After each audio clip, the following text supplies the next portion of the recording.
Buenas tardes, hermanos. Estamos aquí reunidos nuevamente para la honra y la gloria de Dios. El día de hoy tendremos una clase más. Estamos en la lección número 81. Estamos viendo los sacramentos. El día de ayer le tocó a mi hermano Emma hablar acerca del bautismo. Y el día de hoy estaremos viendo acerca de la Santa Cena o la Cena del Señor. Recordando en otras lecciones la semana pasada, no se va a duplicar aquí el sonido. Aquí voy a estar revisando los mensajes en caso de que exista alguna duda. Voy a estarlo revisando de este lado. Por favor, compartan la publicación para que más hermanos puedan unirse con nosotros. Y le decía, nosotros veíamos que la semana pasada que para la iglesia presbiteriana, cristiana presbiteriana, la iglesia presbiteriana asociada reformada a San Pablo, concebimos bíblicamente solamente dos sacramentos, que decíamos que era el bautismo y el otro era la Cena del Señor. Bueno, con la ayuda del Señor voy a pedir que nos ayude el Espíritu para poder entender un poco más lo que significa este sacramento que forma parte vital de nuestra vida y que esperemos pronto estarlo celebrando nuevamente en comunión de toda la iglesia. Antes de empezar, hermanos, voy a pedir que cerremos nuestros ojos para ponernos en manos de Dios, para la honra y para la gloria de Él. Señor Padre Celestial, gracias te damos en esta tarde, Señor, por tu amor y por tu cuidado, Padre. Gracias, Señor, porque eres con cada uno de mis hermanos. Gracias, Padre, porque has guardado a cada uno de tus miembros, Señor, de tu iglesia, de tu cuerpo, de tu familia, Señor. Cuídanos, protégenos, fortalécenos, Padre. Ayúdanos a ser mejores, dignos obreros tuyos, Padre, para la honra y para tu gloria, Señor.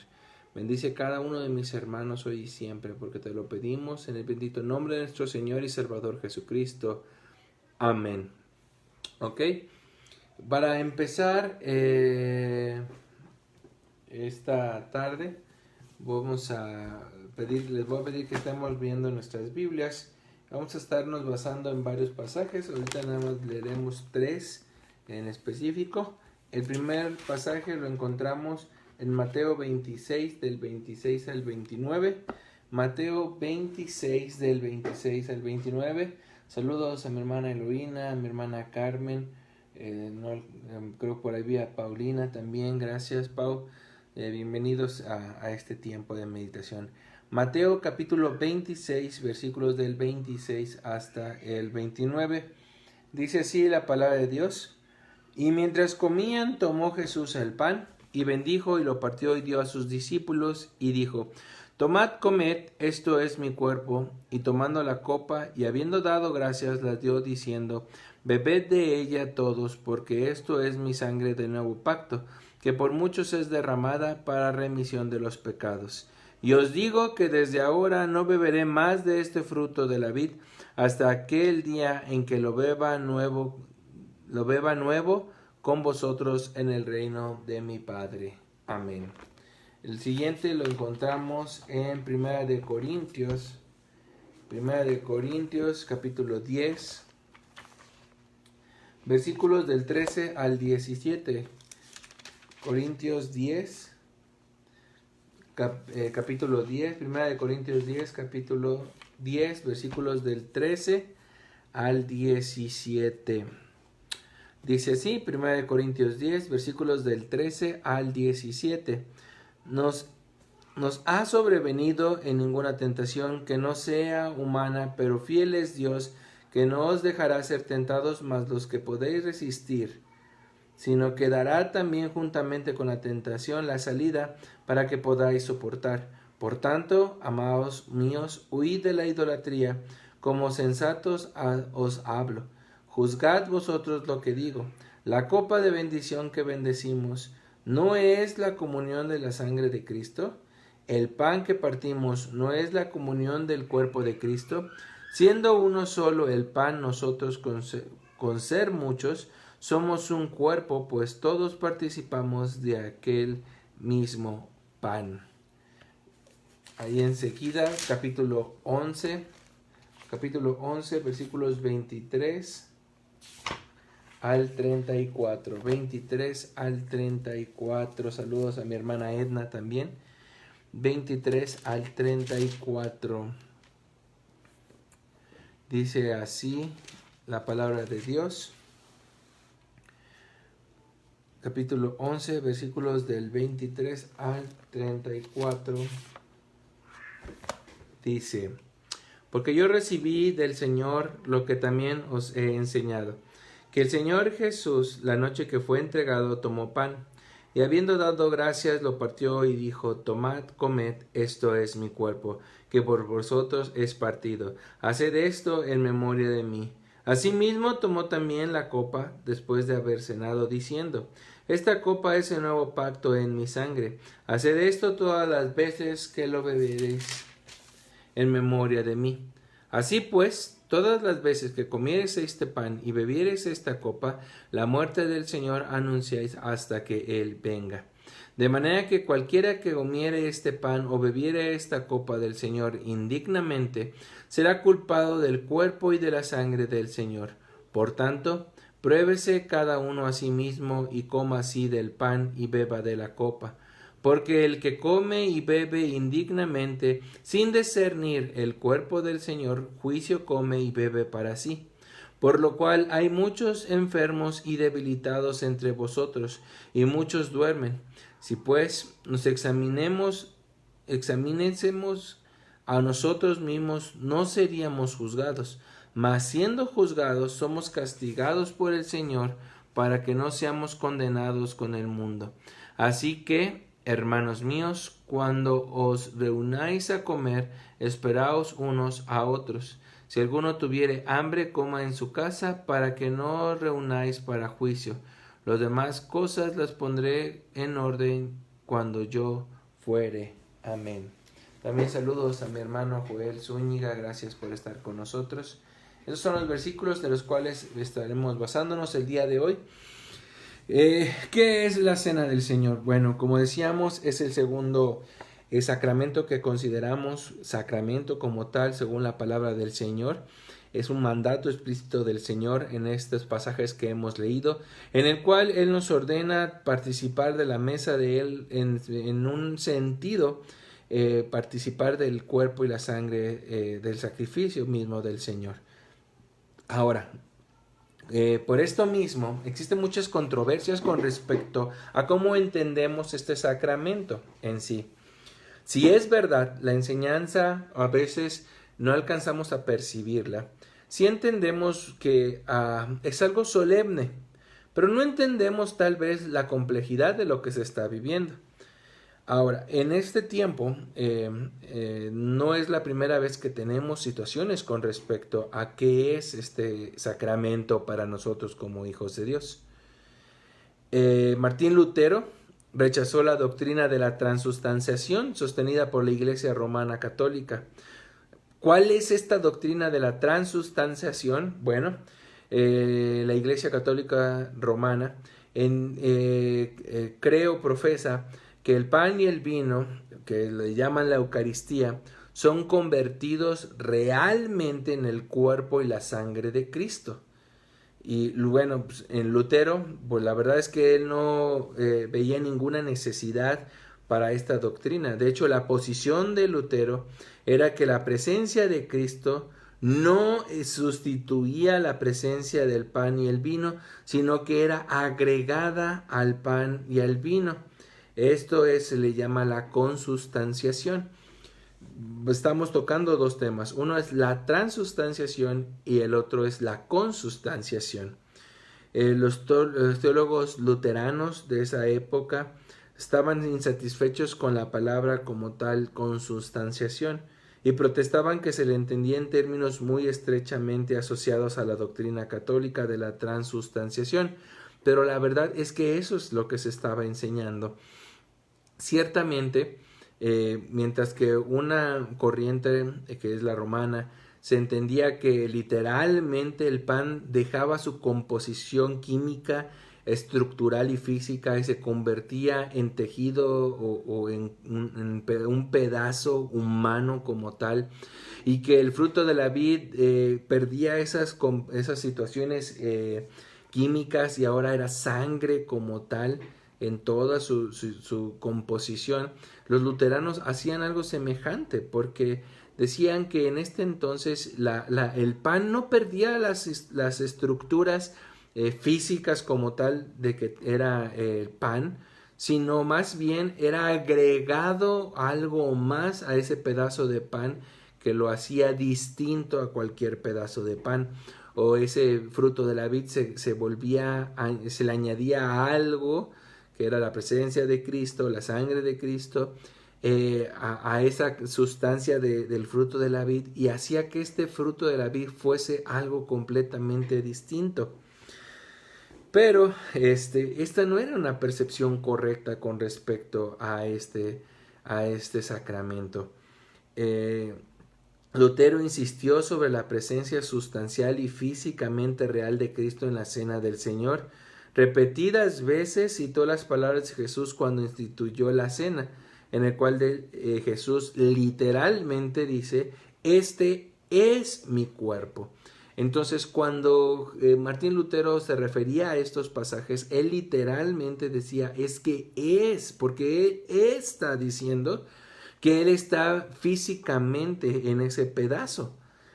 Lutero también adoptó la doctrina de la comunicación de los atributos, por lo cual los atributos divinos de la omnipresencia se le habían comunicado a la naturaleza humana de nuestro Señor Jesucristo, y por lo tanto podría estar en ese pedazo de pan o en ese en ese vaso de fruto de la vid, y entonces él podría, su naturaleza humana, estar en todos lados. Por otro lado, existía otro teólogo reformado llamado Siglio, el cual argumentaba que la palabra que Jesús estaba usando, o el sentido en la que Jesús estaba usando, este es mi cuerpo, realmente significaba que esto representa mi cuerpo. Él estaba diciendo que representaba el cuerpo de Dios, no que era el cuerpo de Dios. Porque muchas veces a lo largo de los pasajes bíblicos, Jesús utilizaba el verbo es, o el artículo es, en un sentido distinto.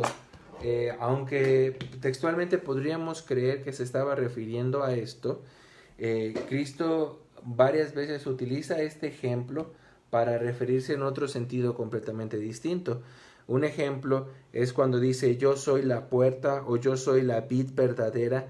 Pues Jesús no está diciendo que su composición es madera, o que su composición es semejante a ese arbusto o esa planta que da uvas. No estaba diciendo, estaban diciendo una representación o un símbolo como tal.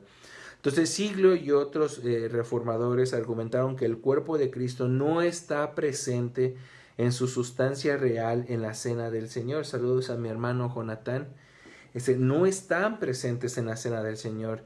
Es una conmemoración, y la presencia de Cristo no es distinta a su presencia normal por medio del Espíritu Santo. Otro pensador más, Juan Calvino, por otro lado, cuando debatía con Roma y con Lutero y los luteranos, negaba la presencia sustancial de Cristo en la cena del Señor. Pero, contrario a esto, cuando hablaba con hermanos anabatistas, él que reducía la cena del Señor a una mera conmemoración como tal, él insistía en la presencia sustancial de Cristo. Parece una contradicción, porque con unos hermanos decía que no existía la presencia y con otros sí. Pues bueno, es que si lo vemos así superficialmente, lo que Calvino estaba mostrando parecía una contradicción. Sin embargo, se nos escapan unos detalles en el contexto en el que en que Juan Calvino lo decía. Calvino utilizó este término sustancial de dos maneras distintas en la misma palabra. Cuando se dirigía a los católicos y a los luteranos, utilizaba este término sustancial para significar físicamente. Negaba la presencia física de Cristo en la Santa Cena del Señor. Cuando se dirigía a los anabatistas, insistía en el término sustancial en el sentido real Recuerdo otra vez, uno era en un sentido físico, el otro en un sentido real. Calvino en este modo estaba argumentando que Cristo estaba presente de manera verdadera y real en la cena del Señor, aunque no en un sentido físico. Vuelvo a repetir porque parece un trabalenguas, ¿verdad? Calvino decía que Cristo estaba presente de manera verdadera y real en la cena del Señor, por lo tanto no puedes tratar la cena del Señor como algo trivial o como algo como una especie de ritual que se debe de cumplir nada más porque sí, porque estabas en la presencia de nuestro Señor Jesucristo, aunque no físicamente Él estaba en los elementos de la Santa Cena. Él hacía esa distinción con respecto a la sustancial de Cristo.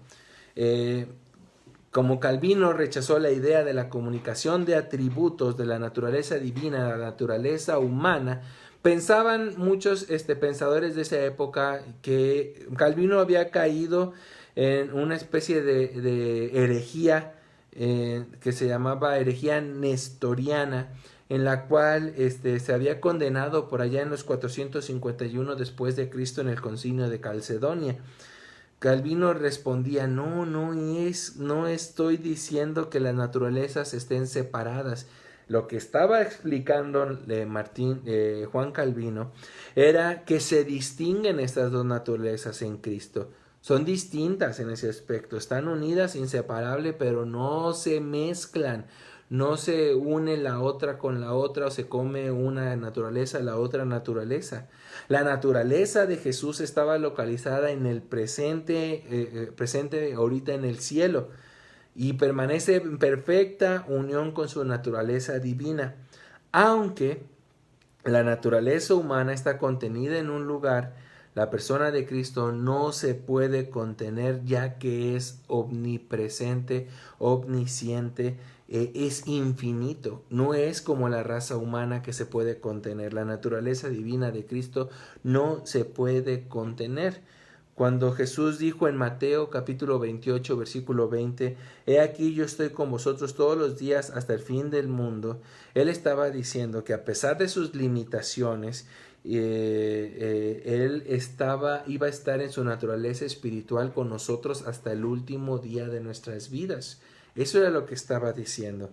Si lo podemos ver en un aspecto, podríamos ver un círculo en el cual, si tú lo ves, este pedazo, te darás cuenta que tiene un límite. La naturaleza humana tiene un límite. Si empezamos a ver nada más la mitad de este círculo, la otra naturaleza que no se ve porque está cubierta por mi mano, llamémoslo así para usarlo como ejemplo, no tiene una limitación porque no sabemos cuánto abarca, no se puede contener. De la misma manera, aunque es una sola, es inseparable, la naturaleza humana de Cristo está limitada como tú y como yo, pero la naturaleza espiritual está completamente sin límite, no tiene espacio que la pueda contener. No se separa, pero no se mezcla la una de la otra. Calvino enseñó que aunque el cuerpo y la sangre de Cristo permanecen en el cielo, espiritualmente no son hechos presentes por la naturaleza divina y omnipresente de Jesús. Donde quiera que esté presente la naturaleza divina de Cristo, Él verdaderamente está presente. Esto es consistente con la propia enseñanza de Jesús que decía que se iba, pero que sin embargo nos continúa acompañando. Por eso no es una contradicción cuando dice que me voy a ir, pero voy a estar con ustedes hasta el último día de la tierra. No estaba jugando, no estaba mintiendo, es real, en su naturaleza espiritual Cristo está con nosotros. Entonces lo que Martín Lutero estaba diciendo era que su naturaleza divina nos guía, la naturaleza divina nos guía al Cristo ascendido. Y en la cena del Señor tenemos un inicio de lo que es el cielo. ¿A qué se refiere? No podemos tomar la Santa Cena como algo trivial. Por tradición, por iniciativa. Muchas veces la Santa Cena no es tomada regularmente, ahora menos que tenemos esta situación, no es normal que la podamos tener. Entonces, y esto lo hablo en título personal, el anhelo ferviente que tiene mi alma y mi corazón es volver a compartirlo con ustedes y con todos nuestros hermanos de San Pablo. Un hijo de Dios añora y está esperando nuevamente estar en ese momento ante el Señor. Ahora, cuando el Señor te permita nuevamente participar de la mesa del Señor, necesito que tengamos bien en claro la situación. Aunque el pan y el vino no dejan de ser pan ni vino, eso es la transustanciación, perdón. Aunque el pan y el vino no tienen valores agregados, me refiero a la consustanciación, esta representación de la muerte de Cristo, hermanos, debe ser tomada con todo el respeto y la solemnidad que merece, porque Cristo está ahí.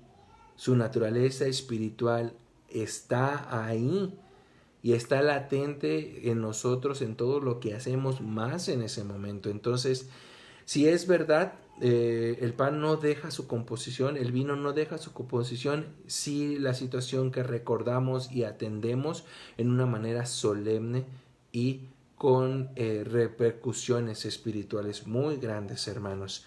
Entonces, en resumen, tenemos cuatro puntos que vamos a checar. El número 1, Lutero enseñó que el cuerpo y la sangre de Cristo eran agregados con, en y debajo de los elementos del pan y el vino. Ya explicamos la consustanciación. Siglio enseñó que la cena del Señor era una conmemoración, pero no una simple conmemoración.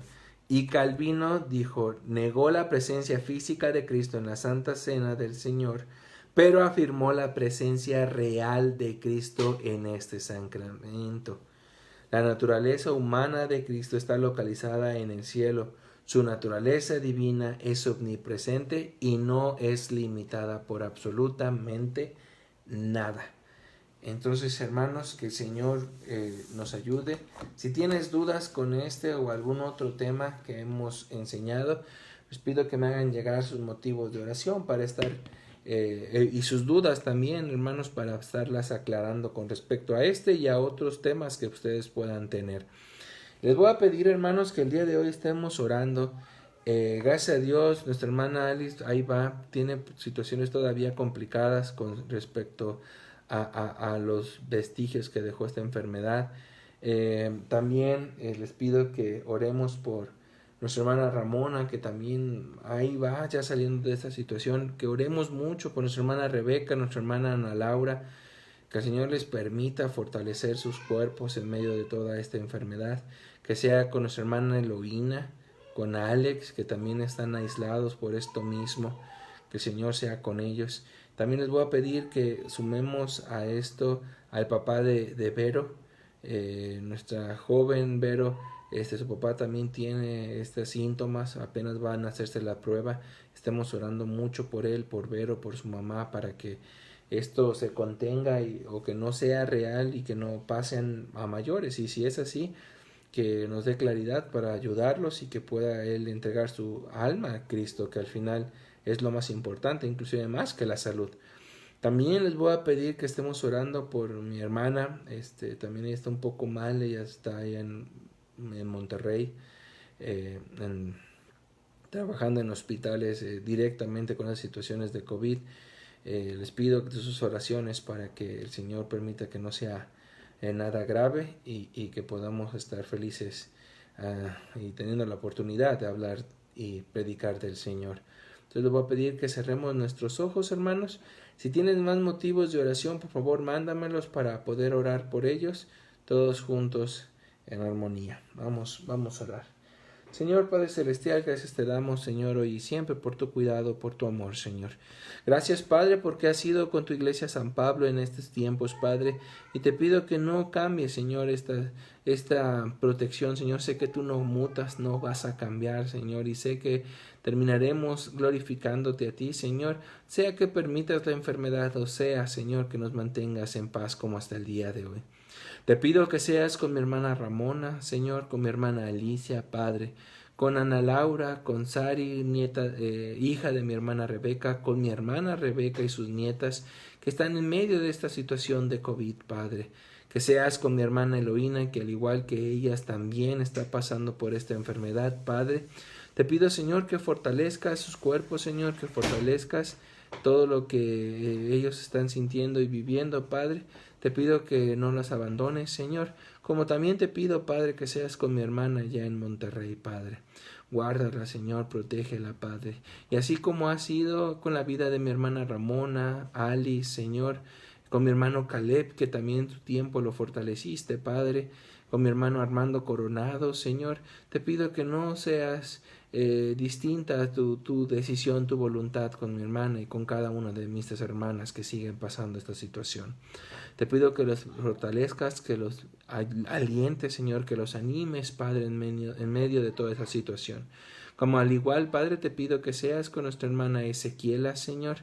Ella, Padre, ha seguido mejorando, Señor. Te pido que cumplas esa obra con ella y con su familia. Gracias por la vida de Eliseo, de Fanny, de Obed, Caleb, de todas sus familias, Señor, Felipe, Padre, y de todos sus hijos, Señor, que han estado al pendiente de su mamá, Padre.